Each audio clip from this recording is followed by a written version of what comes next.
Good afternoon. It's 1:00 p.m. on Tuesday, March 11th, 2025. We have 3 hearings scheduled for today. This is the first of the 3, and it is a joint hearing between the Committees on Housing and Public Safety and Military Affairs. This meeting is being streamed live on YouTube. In the unlikely event that we have to abruptly end this hearing due to technical difficulties, the committee will reconvene to discuss any outstanding business at 1 p.m. on Thursday, March 13th, 2025 in this room 225, and a public notice will be posted on the legislature's website. We will have a 1-minute per testifier time limit. If there are temporary technical glitches during your turn to testify via Zoom, we may have to move on to the next person due to time constraints. We appreciate your understanding and remind you that the committee has a written testimony. We have one bill on today's joint agenda with PSM. It is HB 1096 relating to tenant selection, which repeals the tenant selection preferences for disabled veterans and the spouses of deceased veterans in the state low-income housing program. Our first testifier is HPHA in support. Thank you. Hawaii Civil Rights Commission in support. And Frank Schultz in opposition. Members, are there any questions? Yeah. Chair Elefante. Yeah, question for Mr. Park.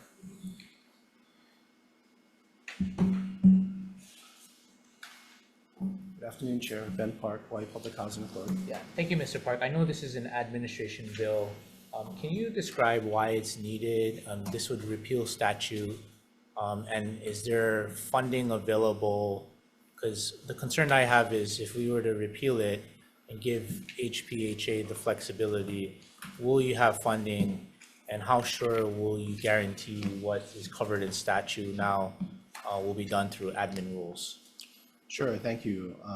First of all, if you're talking about funding for the VASH program, I know there was a big article this morning in the paper that I don't know about and I don't have control over. But I think you'd be happy to know that currently in our admin rules, we have the same exact preferences.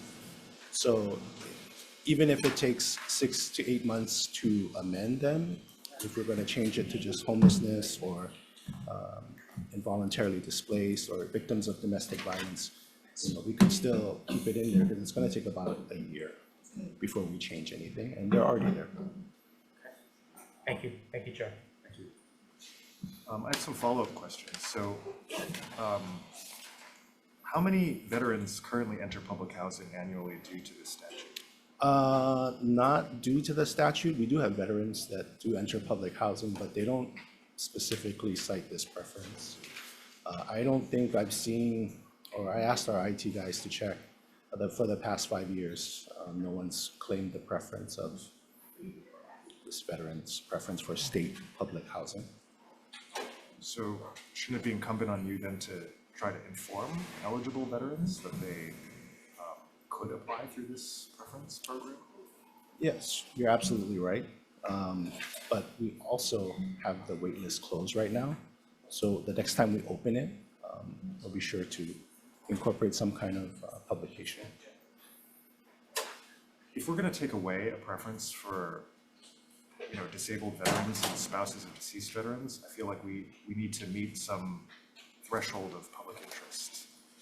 And, I don't think you answered that fully when you responded to Chair Elefante's question. I mean, can you tell us in one bullet point why it is important to take away this program for veterans and their spouses? To us, it's really just a housekeeping measure because we already have it in administrative rules. But I think what's important to note is when we do administrative rules, we're making sure that we take care of the local preference needs. And right now we have a program with the federal government called VASH that gives them a Section 8 voucher along with services with the VA. So that's why we're asking for this housekeeping measure as an admin bill, but it is up to the legislature. Yeah, let me ask a follow-up. So if you were to remove these provisions, you would still have to comply with federal law, is that correct? And federal guidelines? So this is a state public housing program, so it's only with state statute. But Okay. the federal VASH program that I was talking about with the VA, that is a federal program. And we'd have to follow federal laws for that. And then the last follow-up I have is, do you feel currently what we have in statute is too restrictive? And that's why this bill is being proposed to repeal current statute, to allow you flexibility to do it in rules? I wouldn't say it's too restrictive, but, when it comes to local preferences, we'd like to have flexibility to amend them as needed. And you feel also, being that no one, you said in the last 5 years, has come forward to qualify under this, you think by switching it over to admin, by repealing this, that perhaps there could be applicants because there would be more flexibility per se? I think we would have the flexibility and target those other populations, but at the same time, we would still accept veterans even if they didn't choose this preference. Okay. Thank you, Mr. Park. Thank you, Chair. Any further Sure. questions? Senator Favela. So how is this gonna, I understand maybe you guys don't have the volume, but how is this gonna affect actual veterans and moving forward? Because you guys saying you guys need this to have a little bit flexibility, but what is the flexibility? Right now, we're already hurting and not having enough programs for the veterans as it is, to have the latitude to open up the application process to, I don't say alleviate or even move from the veterans, but is that one of the main reasons? Not one of the main reasons, but one of the reasons why you guys thinking that you guys want to? Because you just said what concerned me when you said the other population, the other population. What other population? I mean, maybe I am not reading it right. Oh, so with our federal preferences that we're trying to align it to in the future, we could use that to go assist the homelessness, involuntarily displaced, or victims of domestic violence, all of which they could be veterans as well. But at the same time, for this specific statute, if we take it away, we already have it in our administrative rules. And lastly, that federal program that we're going and working with the VA right now, I think it's a much better program. It has a much deeper subsidy. It comes with veteran services and a caseworker. So, And don't get me wrong, I think all of that is really good, but we get so much, millions and millions of dollars going into homelessness. And I'm not saying anything to do with you guys, but we don't see a difference. I understand you want to do it for maybe other parts of the population, but right now, homeless is a big pit hole in Hawaii. We're not working on anything in trying to create a better safe haven for people on the street. We're just dumping good money to bad money. So out of everything that you just said there, working with the homeless, unless it's going to be homeless veterans and try to getting them there, or domestic violence veterans, try to get them there. Right now, there's a very small portion. All our lives, my life, maybe not yours, I don't know what your age is, our veterans got the short end of the stick. And only now we're getting one hand up, not a handout. And now we want to help out the other population, which is great. I understand that. But to me, it's complicated because our veterans was forgotten a long time, and to have this, I guess, latitude, I don't know how is that going to be, again, telling everybody, thank you for fighting for us, thank you for coming back wounded, damaged, bust up, but we're going to, how about the other population? That's my biggest concern. I'm sorry taking too much time, Chair, but that's my biggest concern. That's it. Thank you, Chair. Thank you, Senator. thank you. Thank you. All right, any further questions? All right, if not, we'll go straight to decision making. So, as I just stated earlier, if we're going to take away this preference program for veterans who I think, as Senator Favela eloquently mentioned, have been underserved for decades, I feel like we need to come to a pretty high standard of a burden of proof as to why these preferences are no longer needed. And I just don't feel that the agency has met that standard, that burden. So if you're amenable, Chair, my inclination is to defer this measure. All right, so for the Committee on Housing, we'll be deferring HB 1096. Okay, and same recommendation for the Committee on Public Safety and Military Affairs is to defer. Thank you very much. And that concludes the joint committee of the Committee on Housing and the Committee on Public Safety and Military Affairs.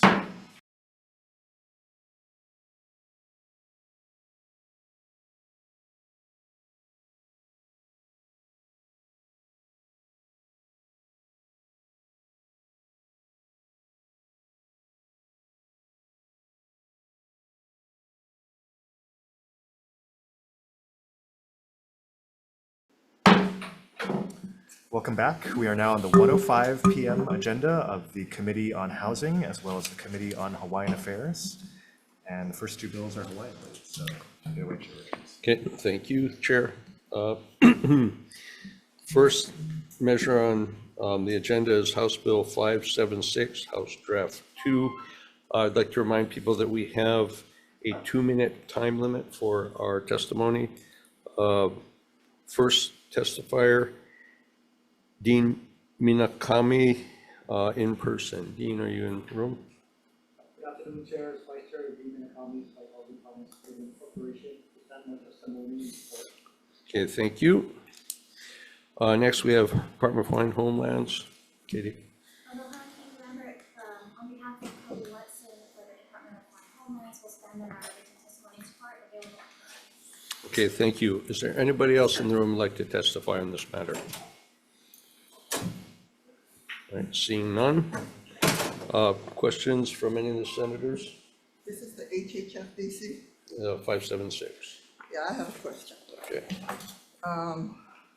HHFDC.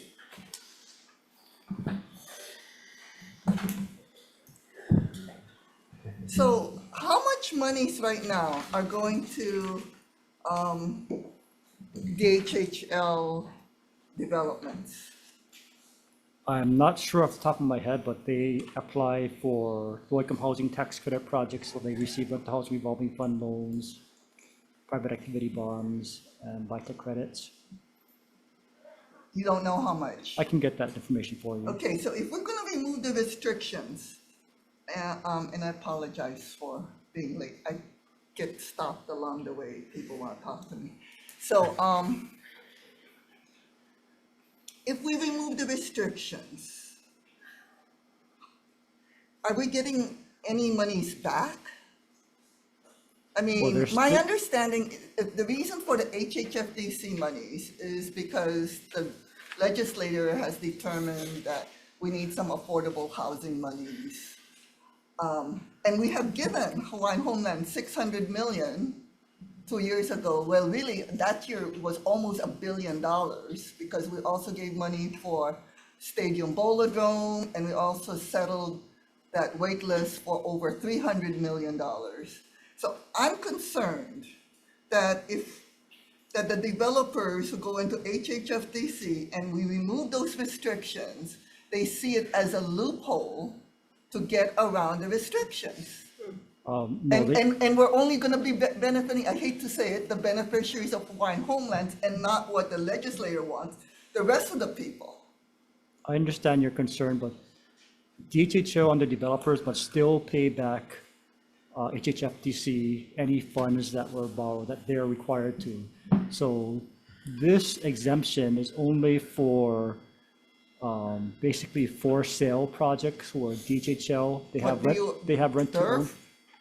Yes, I mean- so they have rent to own projects where in a for sale project, when a buyer sells a unit within 10 years, they have to receive HHFDC's consent, and they also have to sell it to another qualified buyer that meets HHFDC's terms. So But instead then of, if we remove the restrictions, they don't have to qualify to then resell it for HHFDC terms. they have to meet DHHL's terms for resale of a unit within 10 years. But then, so then they can get around it and basically hike up the price because all of a sudden you don't have those restrictions anymore. Well, DHHL could set their own restrictions on how they manage subsequent resale of properties. Why can't, I mean, I'm super concerned that we gave the HHL, like I said, almost $1 billion, not necessarily the HHL, 600 million, over 300 million to settle the funds, plus monies for the stadium Bolodrome. And we have these other monies for the rest of the people. And now we're moving it over to Hawaiian homelands without the affordable housing restrictions. So in essence, we've actually increased the grants to Hawaiian homelands and decreased the affordable housing monies. Especially since you can't even tell me how much money we're gonna exempt from HHFDC. Okay. I mean, that's what this bill is saying, right? It's that we are gonna remove monies from HHFDC, remove the restrictions for affordability and all those other restrictions. And it becomes a loophole then, right? This is only applicable for sale projects. So for a project like Halemoile'ili, that's a rental project, and it wasn't not approved as a rent-to-own project. So that project would not be affected by this bill, just for clarification. But all the other HHFDC monies are, and we have a huge affordable housing problem, which is not limited to Hawaiian homelands, but the rest of the state. Okay, I have problems with this. Thank you. Okay, thank you. Okay, thank you. Is there anybody else? Okay, hearing none. Any other questions from any of the senators? Okay, moving on to House Bill 606, House Draft 1. Testifiers, first up is Hawaiian Homes. However, PD member on behalf of the Department of Foreign Homes will stand in our written testimony in strong support and our available questions. Okay, thank you. Moving on, next person registered to testify, Philippe Shane Polly. I won't take up too much of your time. Aloha, chairs, Aloha. and members. I just wanted to just say that the bill is why it's important to us, a lot of Hawaiians in the community. We do have a diaspora problem that has been with us for at least 20 or so years. This is something we've been watching the trends throughout the whole Pacific. And as you know, Hawaiians are now, there's more Hawaiians living outside of Hawaii. I think the diaspora, in terms of Hawaii's economy and looking at the two things that actually fund the economy, which is Hawaiian land with the militarization of Hawaii, as well as Hawaiian identity with the tourist industry. I think I kind of liken it to back in the 90s, I think there was this term that was called, a buzz term that was called, where they didn't want people to leave Hawaii, the brain drain. So I think if you can kind of understand it in terms of a cultural drain, and the culture in relation to Hawaii's economy is that important. I think that what I do want to say is that Hawaiian culture collectively is owned by Hawaiians, the Hawaiian people, the Lahui. It is a collective right that Hawaiians do own the culture. So I think that in terms of what the state has gotten off of Hawaiian culture, the exploitation, the commodification of everything Hawaiian in order to lure tourists to Hawaii, just something to consider is what I wanted to share with you folks a little bit about that. The other thing is that in terms of the economy, I think that, again, the diaspora is just really something that hurts. I think every Hawaiian, when we think about it, just how many Hawaiians are forced to leave. I think there's more Native Hawaiians leaving than any other group in the state. So I think just some things to consider as you're reviewing this bill. And I do think that looking at the 29,000 on the wait list, that there is still need for more money. And that's basically what it amounts to as far as the proposal or the ask for 600 million more. Again, and then the obligation that the state does have as a part of statehood is keeping the promise to Hawaiians. I think that is another important point I hope you folks would consider. That's all I have to share. Thank you. Okay, thank you. Moving on, we have Antona Ku on Zoom. IT. Not present on Zoom, Chair. Okay, thank you. I'll check with you before we wrap up testifying. Patty Kahanamoku Teruya.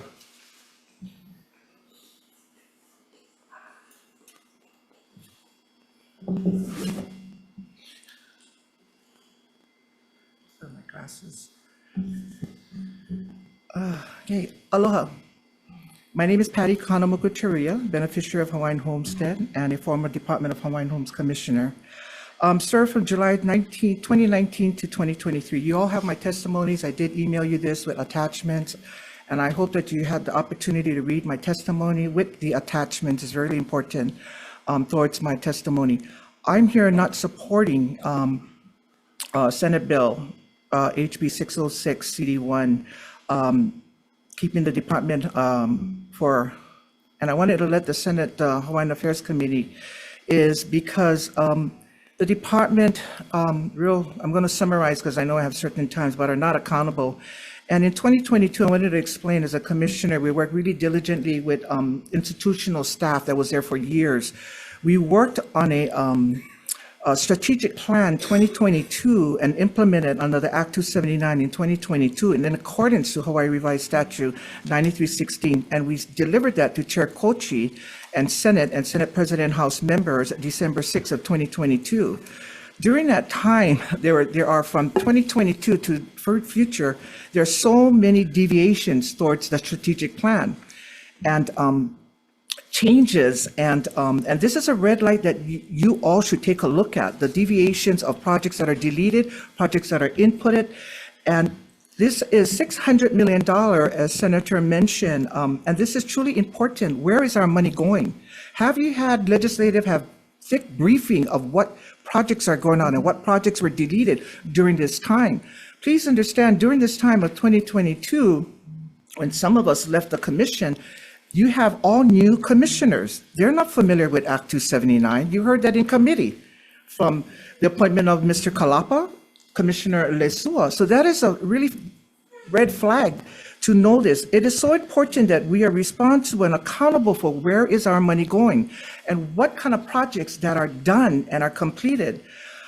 There's suggestions that I brought up around the state. Okay, I just wanted to have you read that. And under Senator Ihara's March 16, 2023, he asked the chairman during his appointment, this is a trust, it's not a business. And how are you going to navigate our trust? I also wanted to real quick apologize to Senator Fafella that you are right. I did support his appointment to the commission appointment. And now I just wanted to say that I don't, because I'm very, very concerned how the department is running. Thank you. Thank you. Thank you for your testimony. Okay, moving on, Jermaine Myers, Chief. Hey, Jermaine. Aloha. Aloha. Aloha, chairs and members. My name is Jermaine Myers. I'm a Nanakuli Hawaiian Homestead lessee. And since 1988, I continue to be an applicant on the Big Island Agriculture Wait List. As I stated in my written testimony, I strongly oppose HB 606. I oppose this bill from standing in two different identities. Number one, as an applicant on the wait list, and number two, as a taxpayer for over 40 years. Prior to Cully Watson becoming the chair, DHHL was on track to assisting over 2,500 applicants on the wait list with $600 million. Shockingly, after Chair Watson led a pig in 2023 to make changes to the strategic plan and budget, he decreased the amount of applicants served from over 2,500 down to 1,674, with encumbrance funds totaling $556 million as of fiscal year 24. 1,353 applicants will remain on the wait list due to his deviations from the original strategic plan and budget. We all know that DHHL needs as much funds as possible.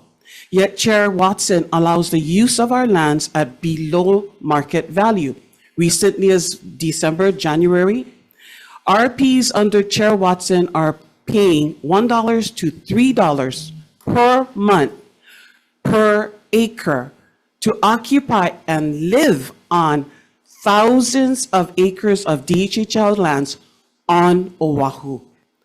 There are more examples of these types of transactions. And for these reasons, I strongly oppose HB 606. Kia kuapu, God bless all of you. Mahalo. Thank you, Jermaine. Moving on, Melinda Heilani Sonata Pale.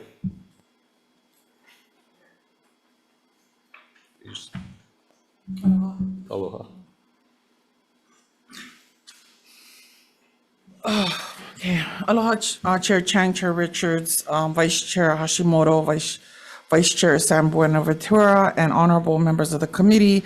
Kalahui Hawaii strongly supports HB 606 HD1, which extends the Act's 279 Special Fund and ensures continued funding for the Department of Hawaiian Homelands to fulfill its obligation to the indigenous peoples of Hawaii. This bill is a critical step towards addressing Hawaii's housing crisis and fulfilling the promises of the Hawaiian Homes Commission Act and the Hawaii State Constitution. The ongoing housing crisis has forced thousands of Kanaka Maoli to leave their homeland due to the high cost of living and lack of affordable housing. The DHHL has been underfunded for decades. It's over 100 years old, and it's never been fully funded. And meanwhile, the Hawaiian diaspora continues to grow, cutting families from their aina for generations. There are currently 29,000 Hawaiians on the Hawaiian home list, DHHL wait list. The estimated cost to eliminate the wait list is over $6 billion, requiring sustained legislative action. The average Native Hawaiian household has 4.1 individuals, meaning that funding for housing for 29,000 applicants on that list, you times that by 4, and what you're really serving is 118,900 people. And let me just inform you, Hawaiians don't just marry Hawaiians, okay? When you're housing a Hawaiian family, this is not a zero-sum game. This is not, either Hawaiians get it or someone else gets it. Hawaiians intermarry. So it's not just about Hawaiians, it's about Hawaii in general. Hawaiians make up more than 40% of the houseless population here in Hawaii. We are overrepresented in that area. And also, I want to just point out that the two people in opposition to this bill are two people that already got their leases. So, which is to me very dishonest. Like they already got their homes, but they're against funding for building more homes for the people on the wait list. Please summarize. 50 people are added to the wait list every month, 50 applicants. That list will not go down. And what's good for Hawaiians is good for everyone in Hawaii. Thank you. Next testifier, we have Shelby Pikachu, billionaire on Zoom. Aloha, my kako, everyone. Great to see everyone here. Good to see you all. So I had trouble with the testimony. I sent you guys the wrong one, but you guys have great staff members. So my bad about that, but they swapped it. I ran it through AI, and the math points out to corruption because we're from Waianae. We got the largest, Waianae homes in the entire world, but we're not getting the representation because I don't see the money coming down to the people in Nanakuli Shopping Plaza. That's commercial loans. Kamakanali, that's triple net leases. They're paying commercial rent, and we should be getting a benefit back, but I don't see anything. And you got two Asians as chair. I'm Asian too. Show me the financial statement. I learned from Robert Kiyosaki. Show me the balance sheet. I don't trust any of the corruption, how they're going to go through. The Act 279, he already leaked how he spent the money, Senator Ventura, with Gene Ward last year. We filmed it with Mesana inside the building. He spent the $600 million acquiring already 30 type projects all over the state of Hawaii and is going to develop in 4 phases. He's asking for like $4 billion. He's asking for more money. He's short. They're going to launder the money to spend it on infrastructure, HECO, and the water. And Big Island knows the dirty truth because it's rough, but they should just be giving materials or giving the land, and we can build our own houses. I can go to Home Depot and buy a shack. It's like $2,000. We can start there, but growing up on Big Island, you can just cut the tree down and make your own hollow. You can build your own house. You don't need a permit. You be all natural as long as it's your own land. I like all the way all natural, so I support you guys, but definitely check their balance sheets and their books because I don't trust them. I look in the Kali Watson eyes and all I see is a snake. So I don't trust them at all. Thank you very much. I know you guys will make the decision all on your own. Mahalo nui loa.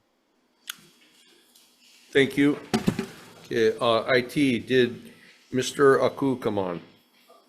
Still not present on Zoom, Chair. Okay, thank you. That's all the registered testifiers I have in person. Is anybody else who would like to speak on this measure? Come up, Angela, please. You have 2 minutes. Angela Melody Young testifying on behalf of CARES. So I'm in support of this act because it will be extending the $600 million So I think what it's saying is extending the Act 279 funds, which had an appropriation of $600 million, so that it can be spent wisely with more time. So this is not money coming from the Hawaiian Homes beneficiaries. This is money coming from the state's budget. There is a pot of money from the state, $600 million, that they need more time, which this legislation will enact to help with acquiring more properties and to have more time working with developers for acquisition and to be able to build more effectively for the Hawaiian community. So with this legislation, it will help come up with a planning strategy to accommodate waitlist beneficiaries for Hawaiian Homes. And so in alignment with the last legislation we went over with the transfer of lands exemption, why create exemptions for Hawaiian Homes? Why extend this act, right? It's so that the inequity, the unjust economic need of the Hawaiian communities can be met, right? To help them get what's owed to them, because we're on Hawaiian land and we need to restore Hawaii. So there are urgent needs. And so if people have attended the Act 279 work group, which I have, you all know what the work is being done in the group and what's being focused on for DHHL and the Hawaiian community and what the process is like. They have to work with developers, they have to send RFPs, they have to work with the counties and plan for infrastructure. So it's a process. So I'm in support of it because Wrap up, summarize. I hope my husband will be Hawaiian so I can have Hawaiian babies. And you can live on Hawaiian homeland. I can live on Hawaiian homeland. Okay. Is there anybody else who'd like to testify?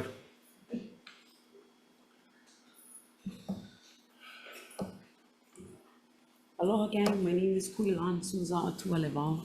I'm also a lessee resident of Manakuli Hawaiian Homestead. I'm here today to express my strong opposition to providing an additional $600 million in funding to the Department of Hawaiian Homeland. Before allocating more funding, we must demand greater accountability from the DHHL. The department should be required to provide a clear plan for how these funds will be used to directly benefit those on the wait list, along with measurable goals and timelines. Additionally, there must be mechanisms in place to ensure that funds are not mismanaged or diverted away from their intended purpose. The Hawaiian community deserves better. We deserve a department that prioritizes the needs of its people and operates with integrity and efficiency. Until DHSL can prove that it's capable of responsible managing its resources and addressing the concerns of those it serves, I cannot support providing additional funding. Mahalo for the opportunity to testify. Mahalo. Anyone else?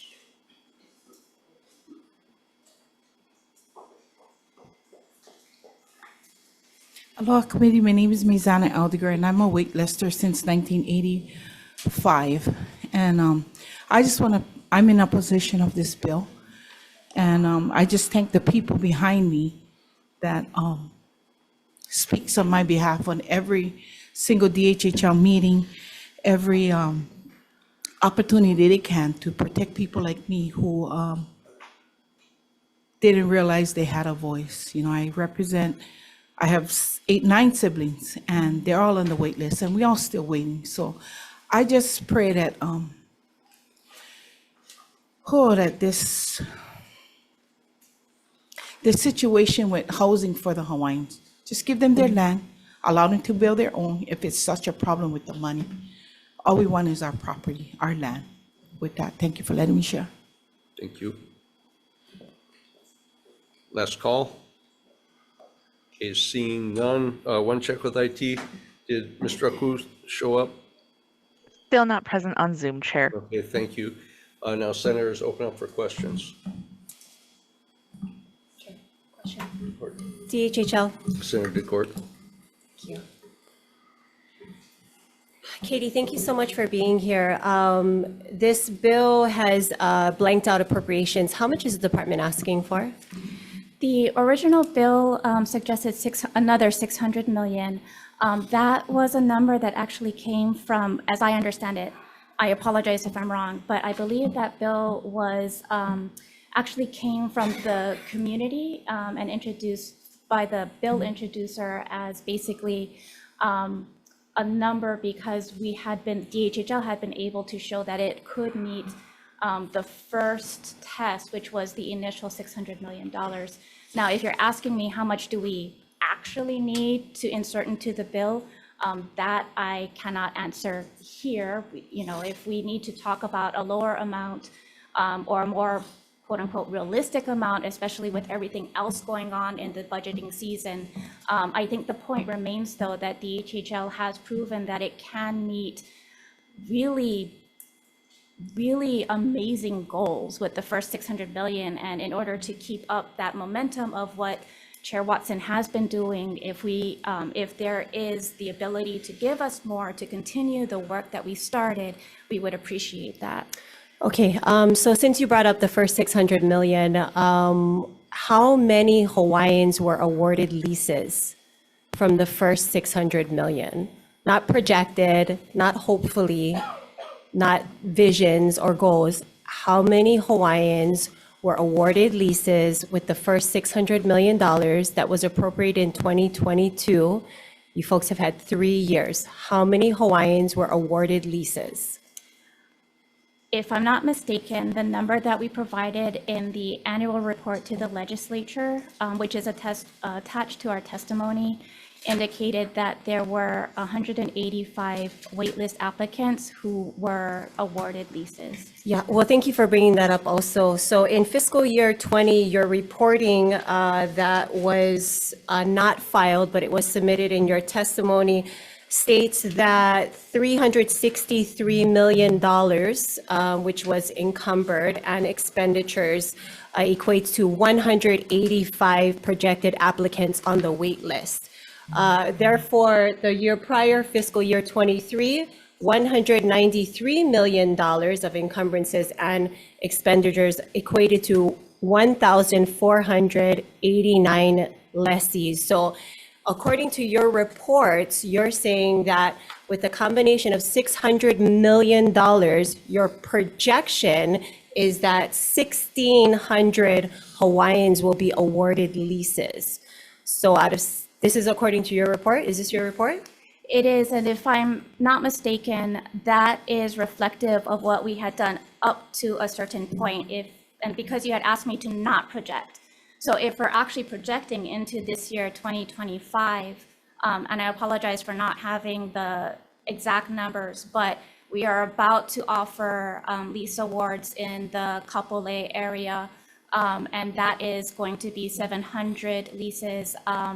We are also going out to, we're basically have a rolling schedule of leases, and my understanding is that in 2025, calendar year 2025, we are going to be in the area of approximately, I might be getting it backwards, 500, and then in 2026, 3,000. Okay, so which brings me back to my original questions. How many leases has the department awarded with the first allocation of $600 million appropriated by the legislature in 2022?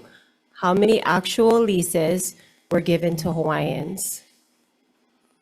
At this point, it would be what is reflected in our reports. It would be because we are. These reports? Yes. So 1,600 leases were physically awarded to Hawaiians to receive their leases, 1,600. These are your reports. These are your reports. Yes, they are. So are you telling me that these reports which were filed, one was filed, one was not, but you submitted it for testimony. So these are DHHL reports reporting that out of the $600 million, 1,600 leases were awarded to Hawaiians. It would be. Is it higher? Is it lower? It would be a portion of the 600 million because we're still not, so it's not the full 600 million. That's fine. But my question is how many leases were awarded? If I could ask, and I apologize for having to do this, if I could ask Kalani Fronda to clarify the question? Yeah, the two reports. Sure, and please come with a number. How many leases were awarded to Hawaiians? Hang on a second, Senator. Please introduce yourself. Aloha, my name is Kalani Fronda, Acting Administrator for the Land Development Division. Please note that the monies that were encumbered are used for infrastructure. We are now and going through fit tests. Now we're in the process of actually issuing leases. As Deputy had mentioned, 2,500, we will be going out this year across the Pai'aina. Every island is going to be issued leases. We have within our 5,662 leases based on the 600 million that was appropriated. 5,421 will go towards residential wait list. 20% of it would achieve and reduce the Hawaii wait list, County of Hawaii. 31% will cover Maui wait list, 11% for Oahu, 75% for Kauai. And then we also have lots that we're developing in for agricultural wait lists, and that's about 241 lots across the Pai'aina. Okay, I just want to bring it back to my point that I'm trying to make, because you folks are asking for another 600 million. And I'm trying to hold on to some kind of proof that for the first allocation of $600 million, you were actually able to produce real life leases to Hawaiians to get onto their homes. So again, what you're planning on doing with the next allocation is not my kuleana. What you have done is based off of what was the first allocation. Because according to this bill, you are asking, or the department is stating, that they are going to need $6 billion to clear the wait list. You're talking about $6 billion tax-paying dollars to clear the wait list. And if what you're telling me is out of the first allocation of the $600 million, you were only able to award 1,600 leases, the math is not mathing. Please know that we haven't spent all of the 600 million yet. And so that's why we are going through and we're working with the governor's office as well as budget and finance to get it released. We spent 335 million. Okay. So my point being is that the department, according to your reportings, these are your reports now, the department has not proven themselves to be fiscally responsible to do the job of Act 279, which is to create a multi-pronged approach of eliminating its wait list. That is the whole purpose of the bill, is to eliminate its wait list. Now, according to this bill, you're asking taxpayers for $6 billion over the course of how many years to believe and trust that the department is going to clear the wait list. And to be honest, I'm getting flashbacks of the rail that originally started off at $3 billion, and now we're here today at $12 billion. So I don't know if the department is just going off of the honor system, but I've been trying to ask these numbers. I asked the chair back in January at an info briefing. I still have not gotten these numbers. You guys are here today, and you still don't have these numbers. So you are asking us to just blindly trust the department. Okay, we're going to get another $600 million, and this is what we are planning on doing. I need proof on what you guys have already done.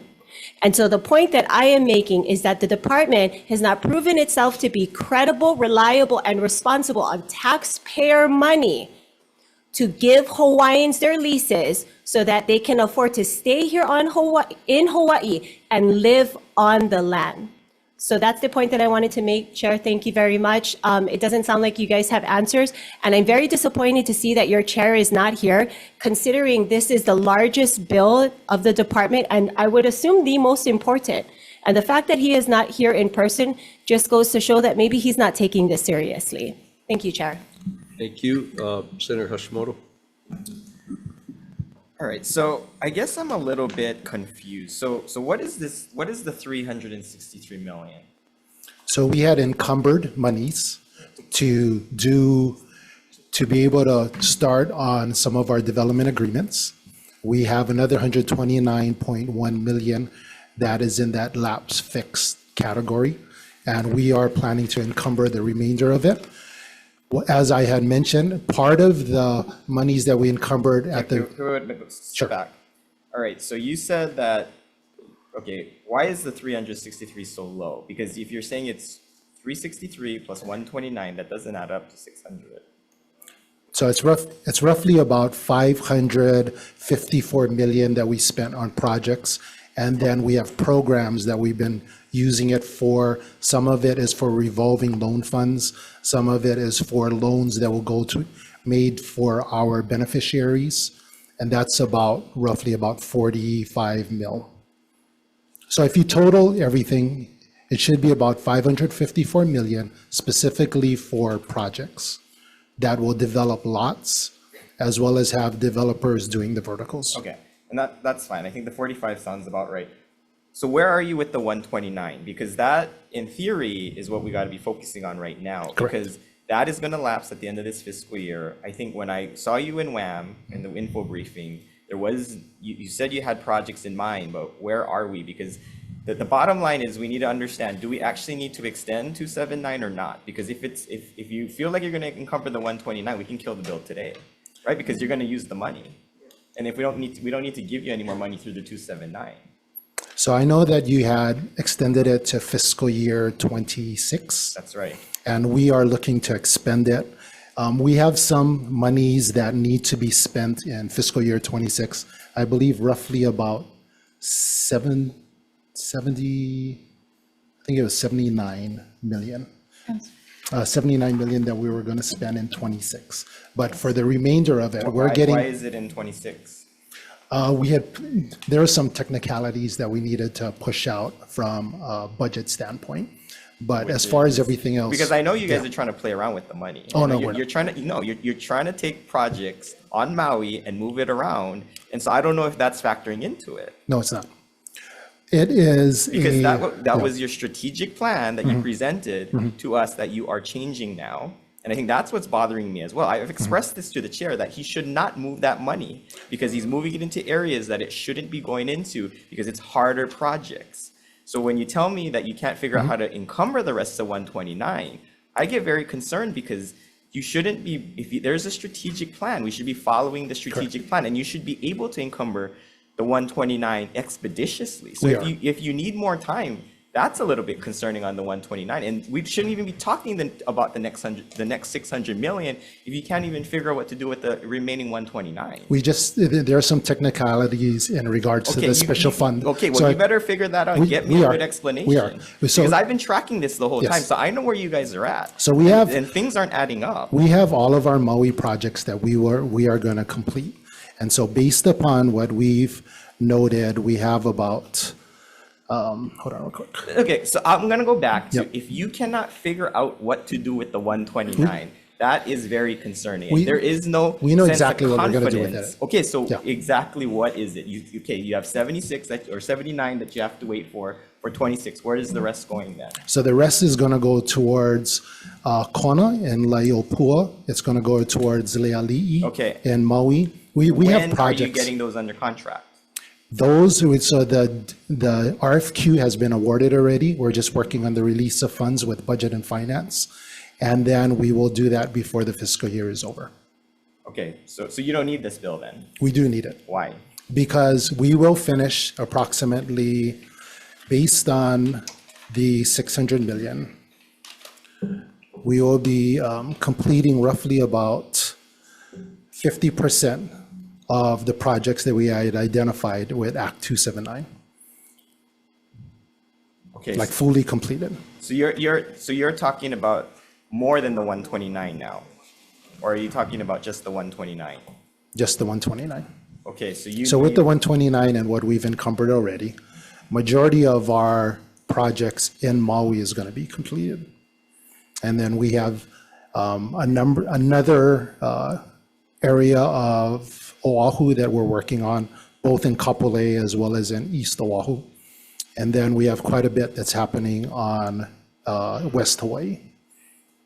Okay, so if you're talking about just the 129, so this is supposed to sunset June 30th, 2026. Correct. So you have We're going to spend it before one then. more year. Yeah. So why do you need this bill? We need it because we're moving forward. Good question. So we identified about, So I'm just talking about if we give you no more money in the 129, why do you need this bill? because we're, You should have enough, you said you're gonna encumber it in FY '26, it's gonna sunset June 30th, 2026. so we have other projects that we've been looking at.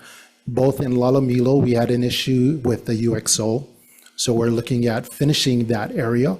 We're also looking at finishing P. Honua, which we've done some regional planning on. Okay. Wait. So this is in addition to the Correct. 129? No, yes, it is. This is these are projects that Okay, we've started back. So why should we give you a blank check though?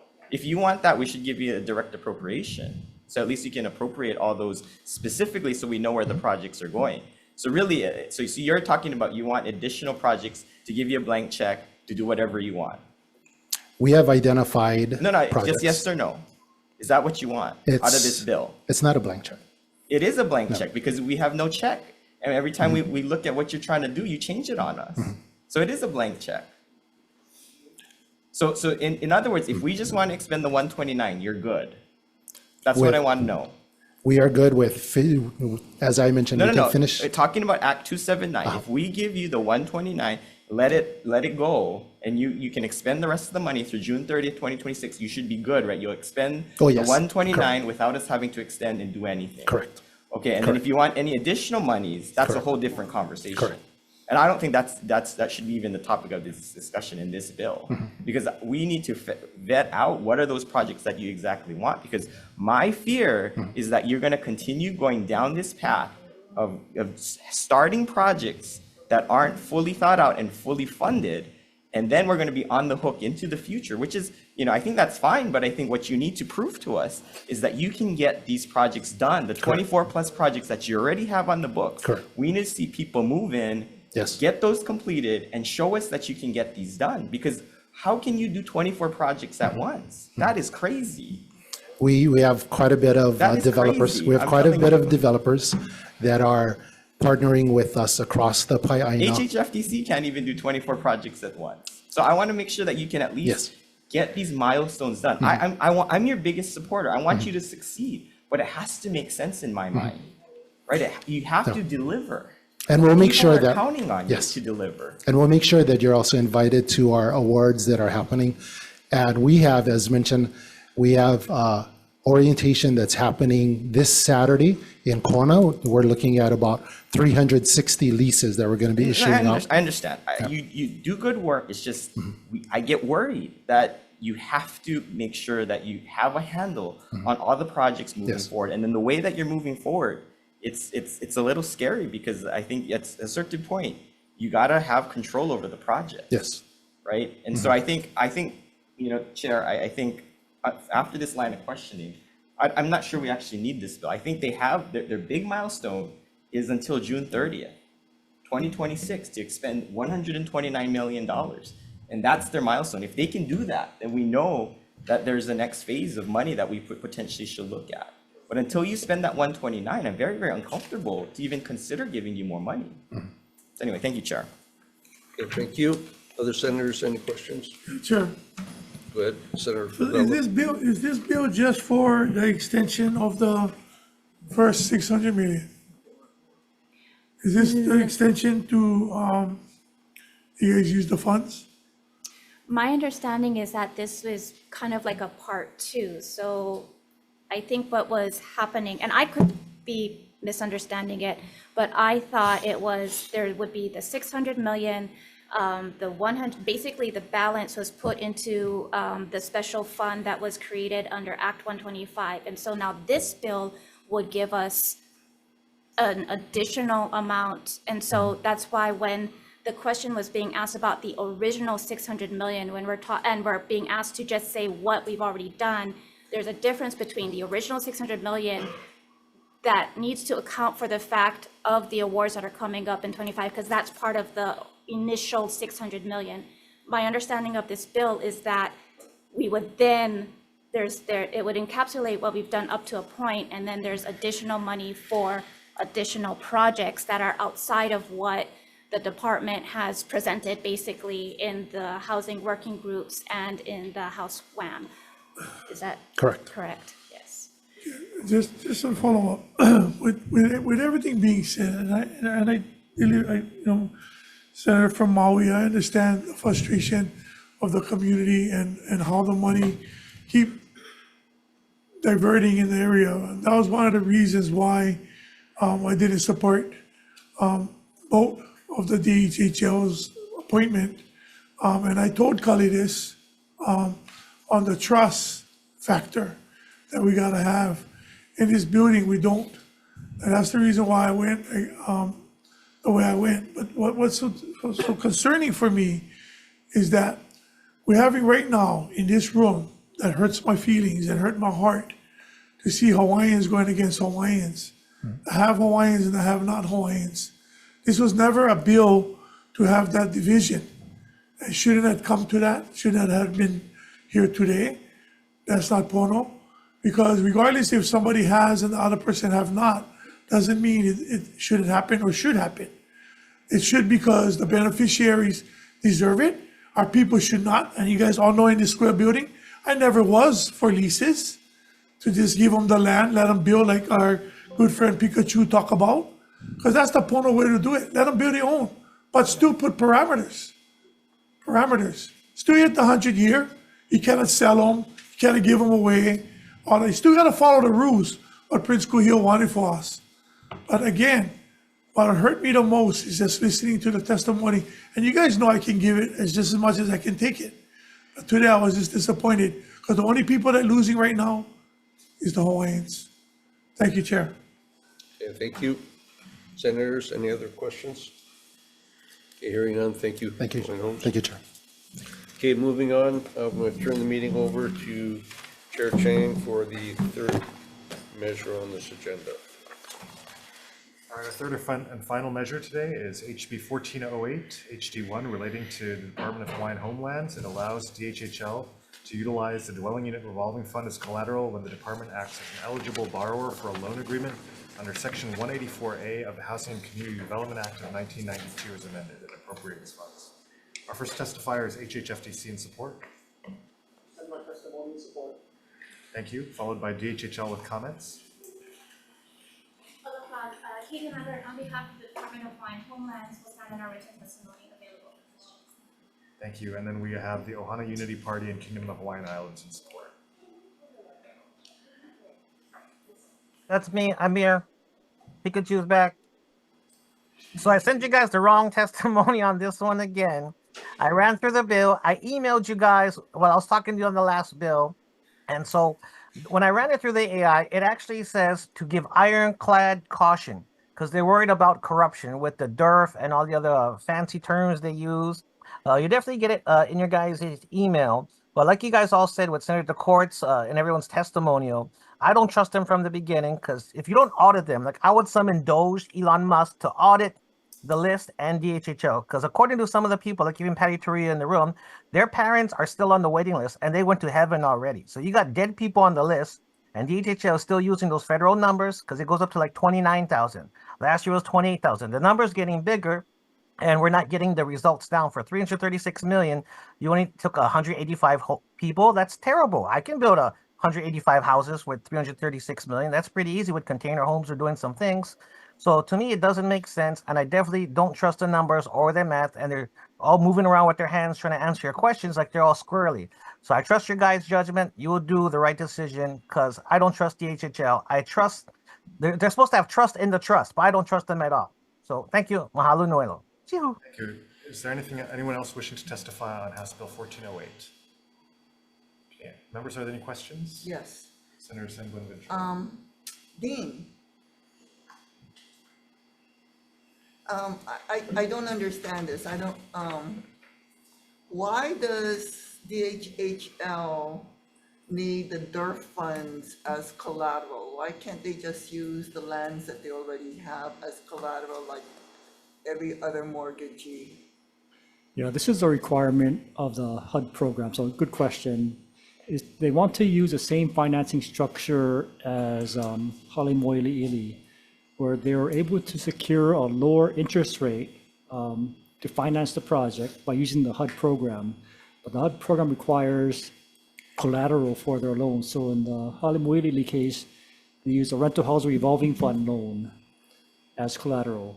So they would like to use DERF as basically a line of credit to use for collateral for future HUD loans for their projects. So they're already using rental housing revolving funds monies as collateral?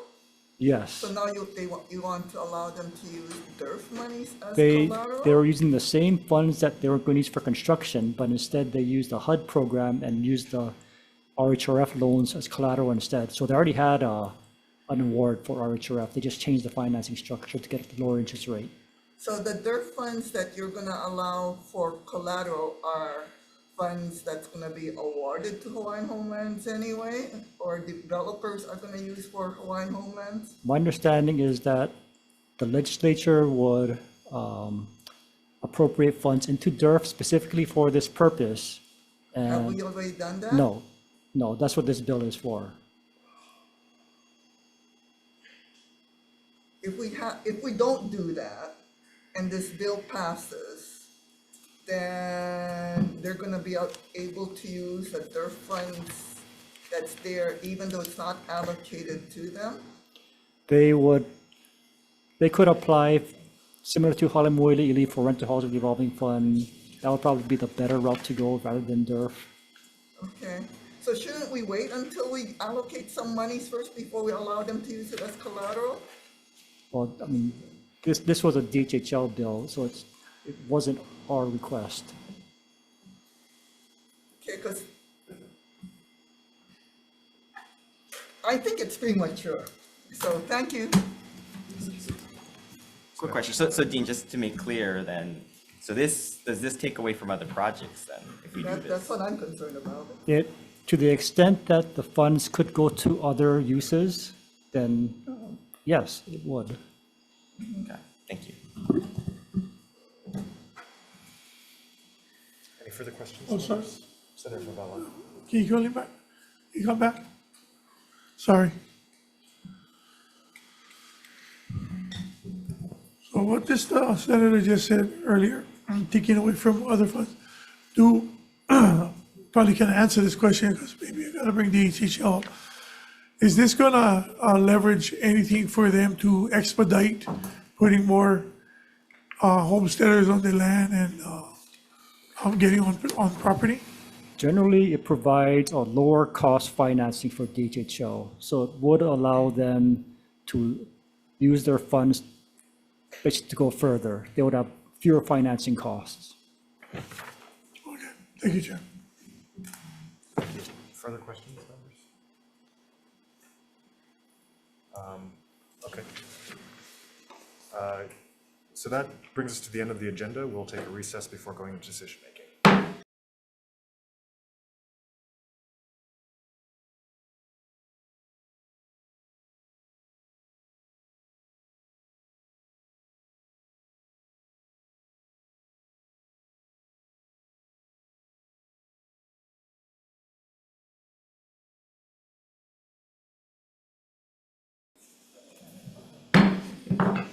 Okay, thanks, everybody. We are back in session for decision-making.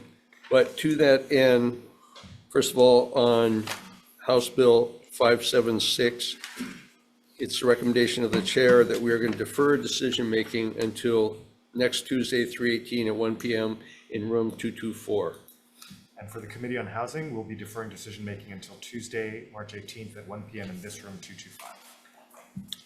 Okay, moving on to House Bill 606, again, same decision, we're going to defer decision-making to next Tuesday, 3/18 at 1 p.m. in room 224.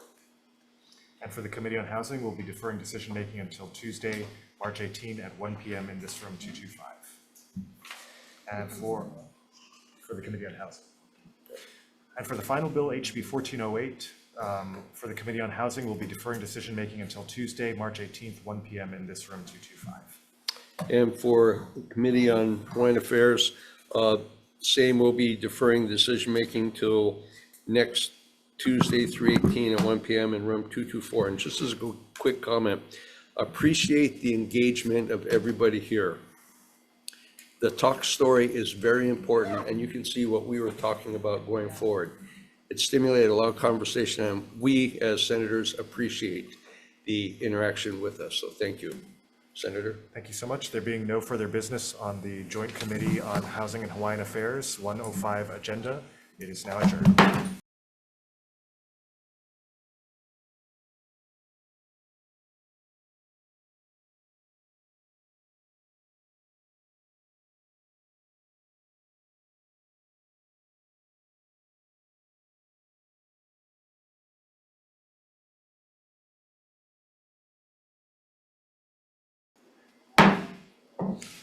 Good afternoon and welcome to the 1:10 PM agenda of the Committee on Housing, the last of our 3 agendas for this time slot this afternoon. We really appreciate your patience. Our first bill today is HB 1093 relating to HPHA, and it clarifies HPHA's authority powers relating to housing projects. Our first and only testifier is HPHA in support. Thank you. Is there anyone else wishing to testify on HB 1093? Okay, any questions, members? Okay, we'll move forward to HB 432 relating to the Rental Housing Revolving Fund. It establishes the mixed income sub-account within the Rental Housing Revolving Fund that targets workforce rental housing projects for persons and families with incomes at or below 140% of AMI. It authorizes Director of Finance to transfer funds from RHRF into the mixed income sub-account. It appropriates funds into and out of the mixed income sub-account of the Rental Housing Revolving Fund. Our first testifier is HHFDC in support. Thank you. Our next testifier is Budget and Finance with comments, followed by Office of Housing, City and County of Honolulu in support, Hawaii YIMBY in support, Hawaii Children's Action Network Speaks in support, Hawaii Appleseed Center for Law and Economic Justice in support, Hawaii Community Appleseed. Hello, Susan Lay with Hawaii Appleseed Center for Law and Economic Justice. Just wanted to stand on our written testimony and just highlight a couple things from our testimony. Just the fact that our current housing finance system has us subsidizing programs for low-income households making below 60% AMI, whereas our market rate development is serving high-income households at a luxury rate, so it leaves a massive gap to the 60 and 140% AMI. This separate sub-account is desperately needed to really address that gap in housing, especially when you look at the current median income required for a median price home, which is double the actual median income for a household here. It really highlights the disparity of our market rate housing and our local workforce. Again, just in support of this bill and wanted to highlight those things. Thank you. Thank you very much. Hawaii Community Foundation in support. Good afternoon, Chair, Vice Chair of the Committee. Natalie of Hawaii Community Foundation is standing on our testimony in support of this. Thank you. Holomua Collaborative in support. Chair, Vice Chair Josh Wishley, Holomua Collaborative, will stand on our testimony in support. Thank you. Thank you. Title Guarantee Hawaii in support. Save Medicaid Hawaii in support. Maui Chamber of Commerce in support. Will Caron and Thomas Brand in support. Is there anyone else wishing to testify on House Bill 432? Okay, if not, members, do we have any questions? Okay, I just, Chair has a question for HHFDC.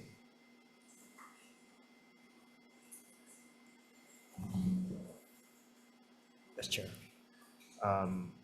So the Chair is inclined to prioritize units priced at the minimum level to be revenue neutral. Do you believe the definition of revenue neutral should be in the rules or in this statute? It would prefer to have it in administrative rules. Okay, so if we gave you that authority through this bill, then you'd be able to. Yes, we could. promulgate the rules. Okay, thank you. Any further questions? Okay, if not, we'll move on to our next bill, HB 529, relating to state finances. It authorizes HHFDC to secure revenue bonds as a line of credit or other instrument of indebtedness for the bond volume cap recycling program. Our only testifier is HHFDC in support. Thank you. Anyone else wishing to testify on HB 529? If not, our next bill is HB 1411, relating to housing preference, allows HHFDC to allow projects to grant preferences in the sale of or lease of housing units to applicants who live or work within 5 miles of the project. Our only testifier is HHFDC in support.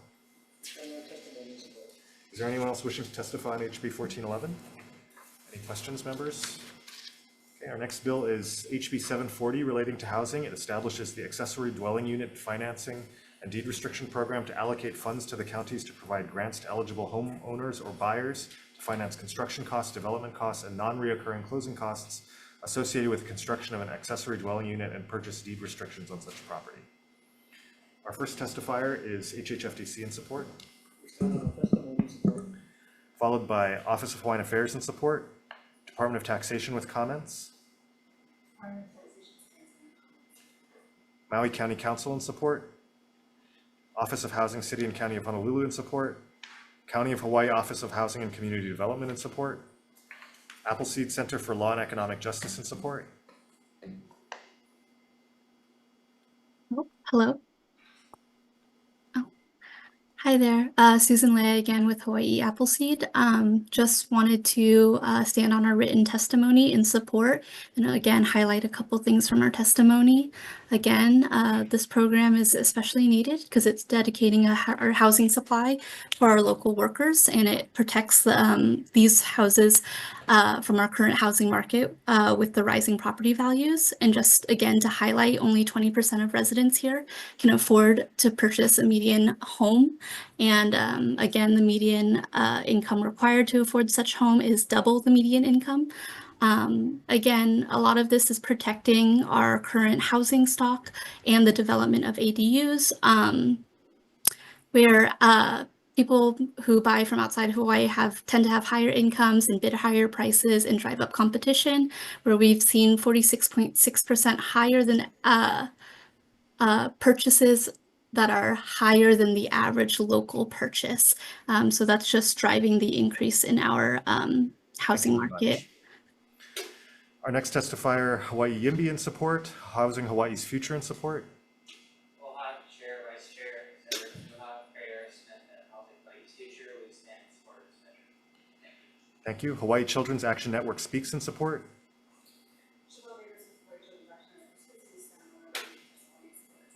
Thank you. Maui Chamber of Commerce in support. Catholic Charities Hawaii in support. Council for Native Hawaiian Advancement in support. Save Medicaid Hawaii in support. Hawaii Community Foundation in support. Chamber of Commerce of Hawaii in support. Hawaii Realtors with comments. Holumo Collaborative with comments.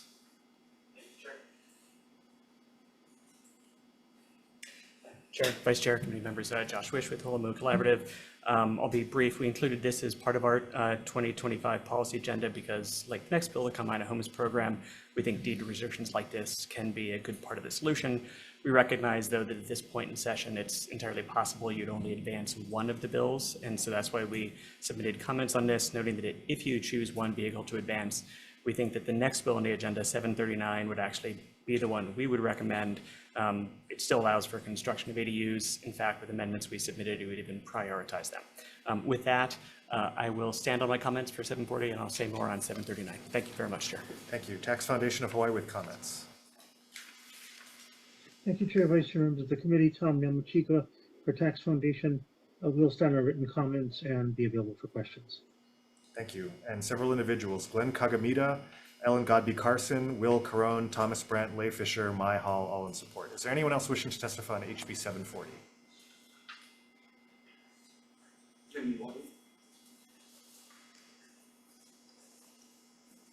We'd just like to offer the comment that if you pass this bill, you're giving a lot of money away for. Identify yourself. Oh, sorry. My name is Makana with Limbi Hawaii.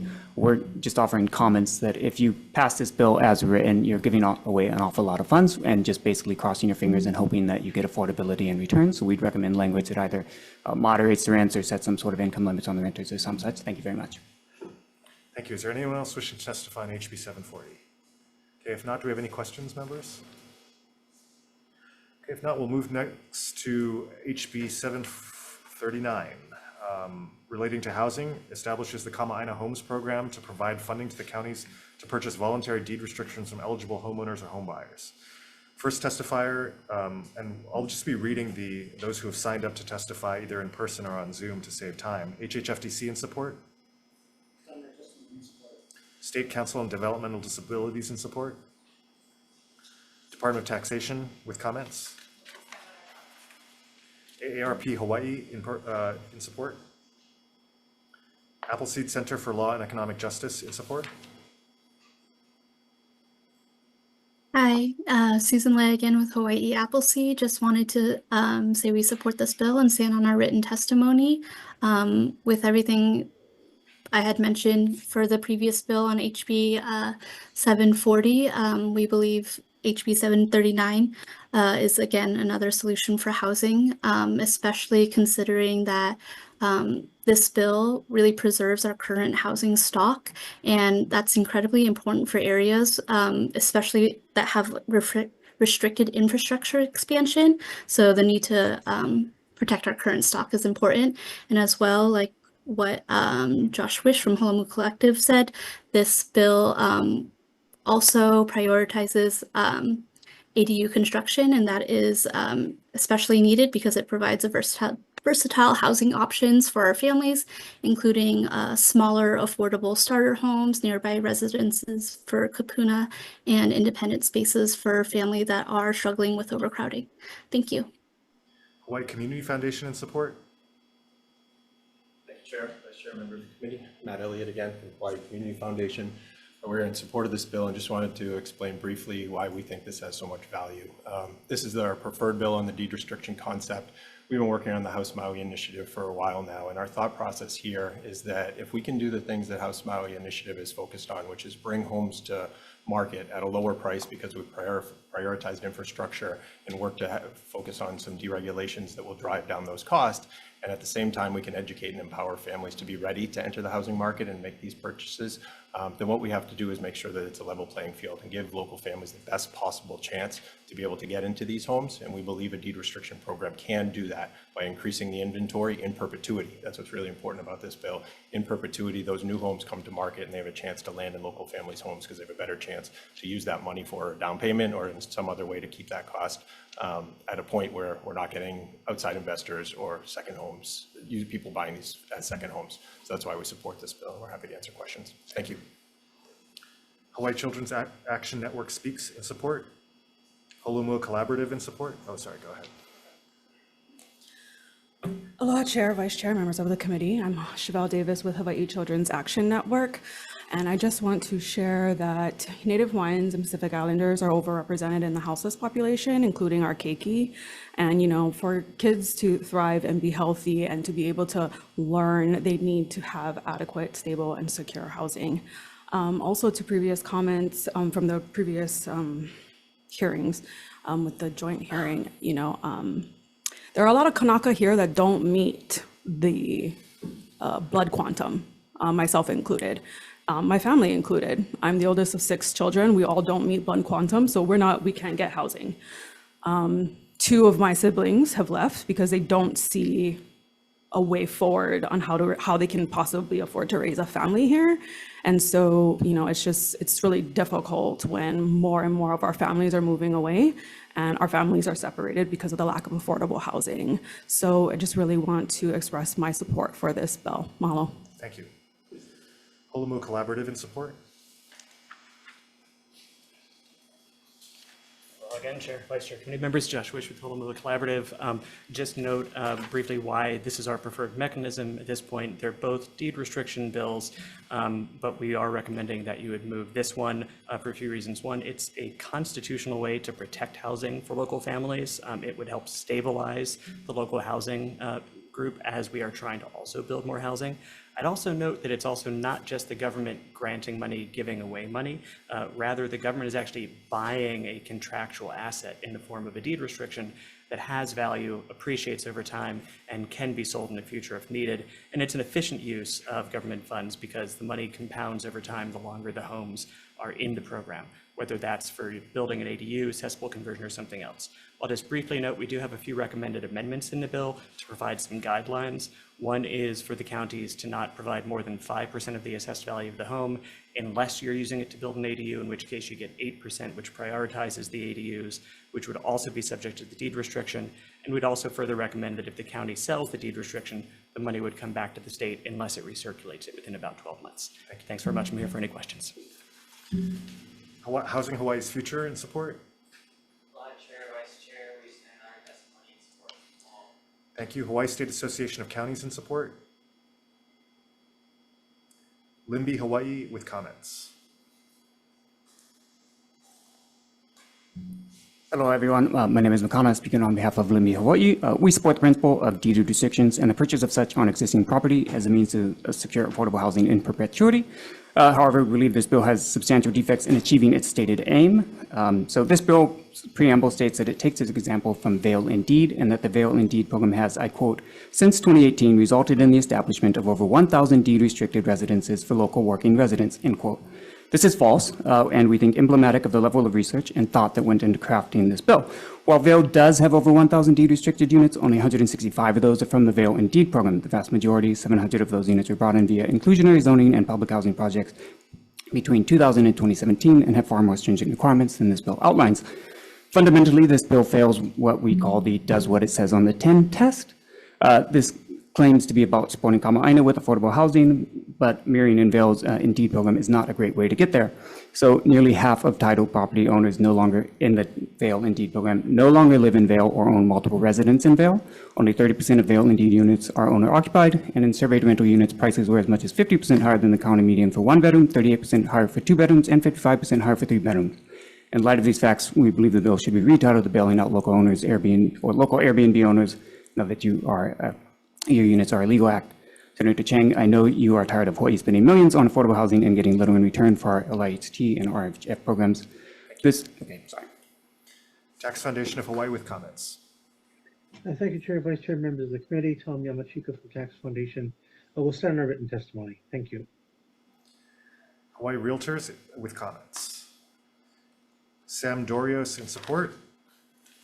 And that's it among the testifiers who have signed up to testify either in person or on Zoom. Yep. Oh, we do have you. Please Yeah, we do have, yeah. Sorry, I'm not able to be there in person, and sorry, I forgot my Pikachu sunglasses. I'm very much in support of this bill as laid out in my testimony, which I stand by. I just wanted to reiterate and highlight how broadly this affects folks in Hawaii. I mean, housing, so for my work, I do something called systems mapping, where I help professionals map issues so that they can focus their efforts to help change the system for better. So I've done things like education, maps on education, ALICE population, health, you name it. I've been doing this for 9 years in Hawaii, and I've made so many maps. And housing's always in there, even if it's something like education. Housing finds a way to be in there. It has such a huge impact on people's lives. People are stressed out about it. The cost of housing, you talk about affordable housing, but it's impossible. It's impossible to afford. And we're not just talking about for Alice or we're also talking about professionals who have good paying jobs are struggling to stay here. And it's a big brain drain, and something needs to be done about it. I hope that you do this. This bill is doing something, at least. It might not be enough, but it's doing something. And I also wanted to say that I also support the amendment that Josh put forth. Thank you. Do we have any other testifiers for HB 739? If not, members, do we have any questions on HB 739?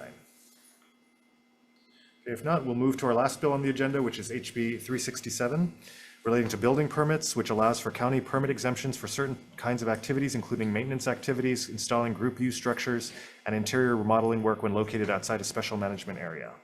Our first testifier is County of Hawaii Department of Public Works in support, followed by City and County of Honolulu Department of Planning and Permitting in opposition, Hawaii Farm Bureau in support, Grassroots Institute of Hawaii in support, Jennifer M. Kamiko in support, and Gregory Misakian in opposition. Is there anyone else wishing to testify on HB 367? Okay, if not, members, any questions on HB 367? Okay, if not, that brings us to the end of our agenda. Members, do you want to recess, or should we go straight into DM? All right, we'll go straight into DM then.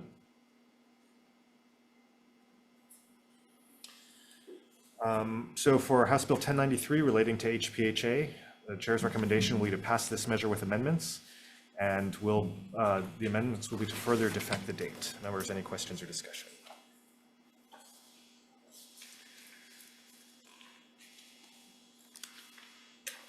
Okay, so for HB 1093, chair's recommendation is to pass with amendments, and chair votes aye.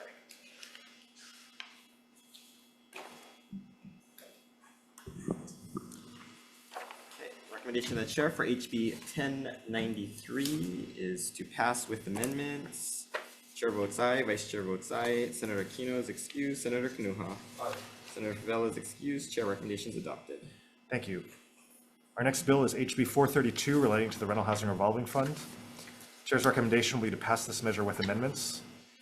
We'll further defect the date. We'll also adopt language from SB 35 to give the corporation the authority to transfer funds into and out of the sub-account without legislative approval. Also to allow for sale housing, not just rental housing.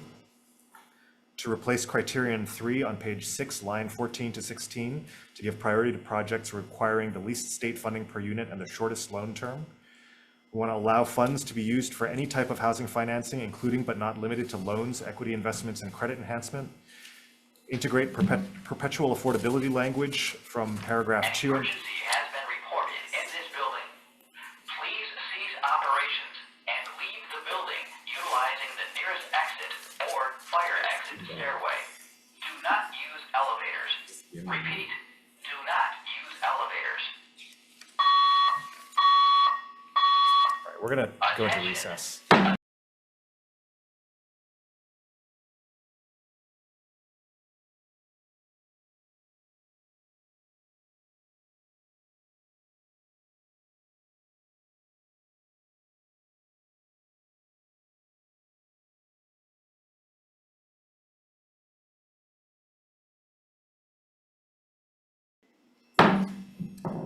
All right, welcome back from our recess. I don't remember exactly where we were. I think we were ready to go. Right. Oh, we'll need to go back into recess.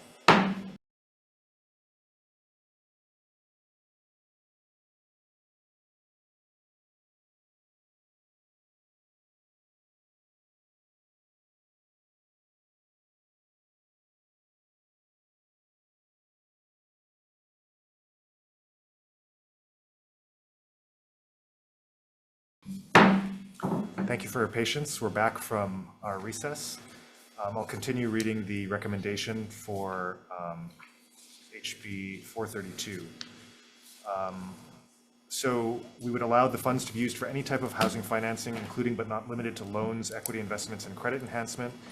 We would integrate perpetual affordability language from paragraph 2 on page 5 directly into the tier 1 description, section 1 on pages 4 to 5.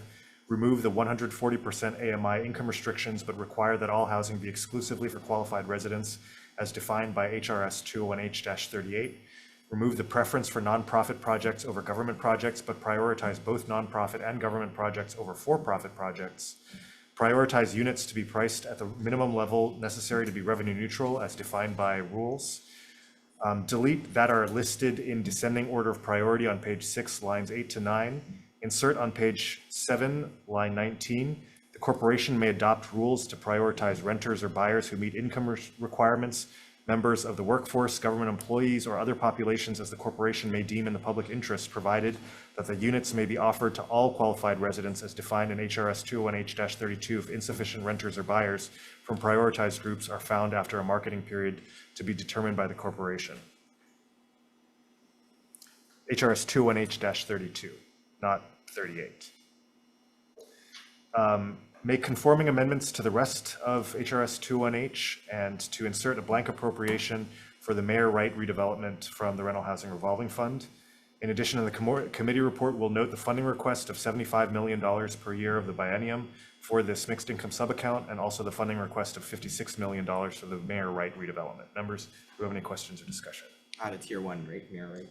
Out of the tier 1 rental housing revolving fund. Okay, if there's no further questions or discussion, the chair's recommendation for HB 432 HD1 is to pass with amendments. Chair votes aye. Members, HB 432, HD1, Chair's recommendations passed with amendments, in the presence of all members with the excusal of Senator Aquino and Favela for this measure and all others. Any members voting with reservations? Any members voting no? With all others voting aye, recommendations adopted. Thank you very much. Our next bill is HB 529, relating to state finances.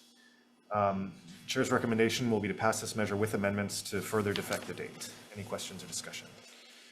Again, for HB 529, Chair's recommendation is to pass with amendments. Chair votes aye. Members, HB 529, Chair's recommendation is passed with amendments. Any members voting with reservations? Any members voting no? With all others voting aye, recommendations adopted. Thank you. HB 1411, relating to housing preference. Chair's recommendation will be to pass with amendments to further defect the date. Any discussion or questions?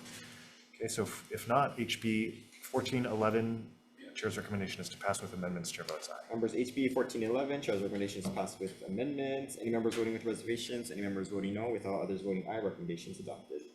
Thank you. Our next bill is HB 740, relating to housing. So before I get into the recommendation here, I want to first acknowledge the efforts of the proponents of both this measure and the next one, HB 739, in stimulating a vigorous dialogue about the nature of ADU financing programs in the state. As with the pair of bills that we considered before crossover, the Senate bills, the chair is inclined to move forward a bill that focuses only on the construction of new ADUs rather than existing ADUs. The chair also wants to note that this is a real work in progress. We'll have extensive amendments to this bill, and I want to highlight that we need to shift away from a model where the state gives away money and never gets it back. The state needs to act as an investor that realizes a gain, an appreciation on the investment of its funds, which are, after all, taxpayer funds. And so the amendments to this bill are really going to focus on making this bill a good deal for the taxpayers as well. So for HB 740, again, the chair's recommendation will be to pass this measure with amendments. We'll take Department of Taxation's amendment for Section 6 to take effect on January 1, 2026. The City and County of Honolulu's recommendation to extend immunity provisions to county officers, employees, and agents, ensuring that they receive the same statutory protections as their state counterparts when administering the program. We'll also change the funding source from DERF to the Rental Housing Revolving Fund. We'll change the program from a grant to a purchase of equity by the state within 15 years or within 15 years or upon subsequent sale or transfer of the property, whichever is sooner, HHFDC must be repaid for the prorated share of the appraised value of the completed ADU, including appreciation. We'll amend 201H-CB on page 8, line 15 to 16 to shall require that each dwelling unit on the property be occupied exclusively by owner occupants or tenants who, so that all dwelling units, both including the main house and any and all ADUs or other units, are occupied by occupants meeting the requirements of this program. We'll cap the funding at $2 million per year, cap the amount of funding per ADU at 8% of the appraised value of the property, allow a reasonable percentage of the awarded funds to be used for administrative costs, prioritize government employees, require that property owners own no other real property, sunset the program after 5 years and require a report and evaluation to the legislature, and further defect the date. In addition, in the committee report, we'll note that counties already have the authority to implement this program, and that Maui County already has implemented a similar grant program, and the legislature should study that program before committing state funds to such a program. We'll note the City and County of Honolulu Office of Housing's concerns regarding capacity challenges, lack of positions and staff, potential impacts to real property tax revenues, eligibility criteria, implementation timelines, enforceability, and potential liability associated with the bill in its current form. And finally, we'll note that a loan rather than a grant program, or a loan or an investment rather than a grant program would allow the state to recover its investment, enabling it to finance other ADUs in the future. For example, the DERF equity program enables the state to share in the capital gain of units receiving state capital. Alternatively, other ways for the state to unlock the value of its investment and enable it to be used for future housing construction should be explored. Members, do we have any discussion or questions? Okay, if not, for HB 740, the chair's recommendation will be passed with amendments. Chair votes aye. Members, HB 740, chair's recommendation is passed with amendments. Chair votes aye. Any members voting with reservations? Any members voting no? With all others voting aye, recommendations adopted. Thank you. For our next bill, HB 739, as I already mentioned, I want to move forward as HB 740 as the vehicle, so we'll be deferring HB 739. And then finally, our final bill today is HB 367. The chair's recommendation will be to pass this measure with amendments to further defect the date to adopt the County of Hawaii Department of Public Works amendment to propose the following revision to paragraph A3, interior remodeling that does not affect building square footage or the number of rooms or bathrooms, and does not modify the location of rooms, walls, or windows, and does not change the use, as well as Honolulu DPP's amendment on page 2, line 16, to require submission of plans to the county agency, not just the notice about the type of proposed work. Members, any discussion or questions? Okay, seeing none, HB 367, chair's recommendation is to pass with amendments. Chair votes aye. Members, HB 367, chair's recommendation is passed with amendments. Any members voting with reservations? Any members voting no? With all others voting aye, recommendations adopted. Thank you. There being no further business, this hearing is adjourned.